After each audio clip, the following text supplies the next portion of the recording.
Hey guys, this is Miriam at High Life Auto. I am out doing a virtual test drive on a 2007 Chevy Impala. If you've never been on my virtual test drives before, the way it works is I drive the vehicle on video and I tell you what I see, hear, think, smell, and feel to give you the best indication of being in the driver's seat without actually being in the driver's seat. I'm not a mechanic. This is not meant to be a 182-point inspection. Rather, this is meant to be a sneak peek into how the vehicle drives and any potential issues I notice as we're going along. So, we'll take a look around the car, we'll take a look under the hood, and then we'll go for a drive. Alright. Alright, here's the car. You can see steel wheels. We're missing a hubcap on that the front part, but I don't see a whole lot of rust. Maybe some paint missing back here on the bumper. And I do know there's a light on the dash that says the trunk is open. And I think this latch right here is stuck or something. Well, oh, nope, it closed. Well, hey, I just completely lied to you. Last time I tried it, it wouldn't close, but closed just fine right there. So there we go, that's fixed. Around this side, I mean, the car looks like it's in pretty good condition. On the outside, I don't see a lot of major rust. The inside is clean. Looks like it's been detailed. The tires are, they're not great. I mean, they'll do the trick, but I definitely want to replace them before winter. Back tires are a little bit better, but yeah, I'd replace the front ones before winter and maybe the back ones by springtime. Take a look under the hood. Pretty quiet. Sounds pretty good. There's no abnormal noises.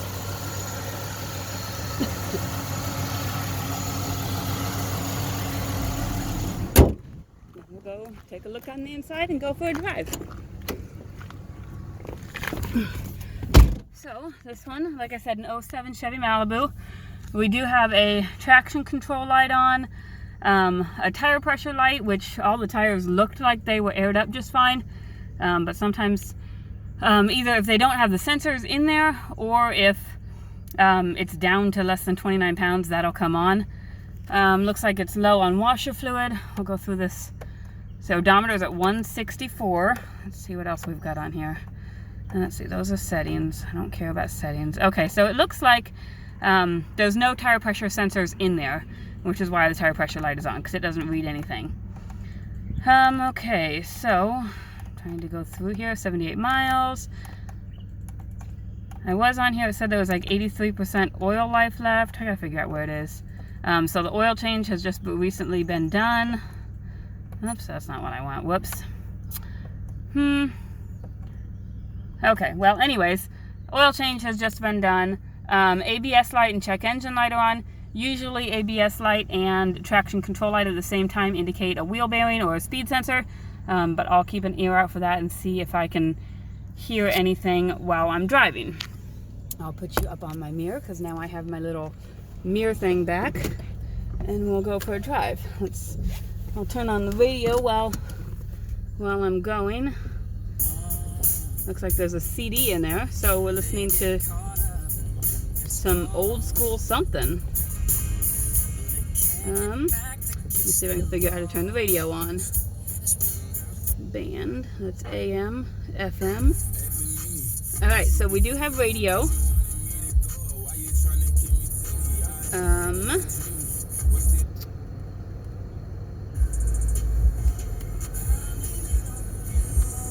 I'm going to check the air conditioning, push that on. Okay, so I've got the air conditioning running. We'll see how that goes as we're driving along. I'll turn it down a little bit so it doesn't get loud. I'll show you here. Passenger side window works. Rear passenger side window works. Oh, well, that's the driver's side window. Sorry, that's my fingers getting in the way. The driver's side window works. And the rear driver's side window works. Well, the rear driver's side window goes down. This switch right here is probably funky. Yeah, because you just got to catch it at the right angle and it went back up. So this switch right here is just a little bit funky. All right, now we go for a drive. Turn the radio down so I can hear the car. And I have never been in this car. We've had this car for probably a month, maybe 2 months, I don't know, but it's been so crazy with everything going on with COVID and kids and school and all that, so I haven't even been in this car. So we'll give it a shot and see what it does. It does sound like there's a wheel bearing noise. Could be tire noise, but I'll see if I can identify it.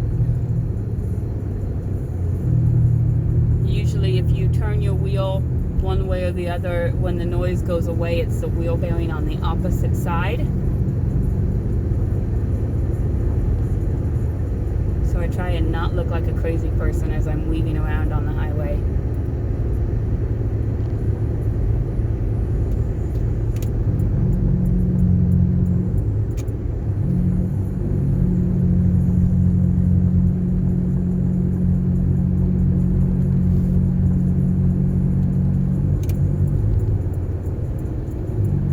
My best guess is the noise goes away when you turn towards the driver's side.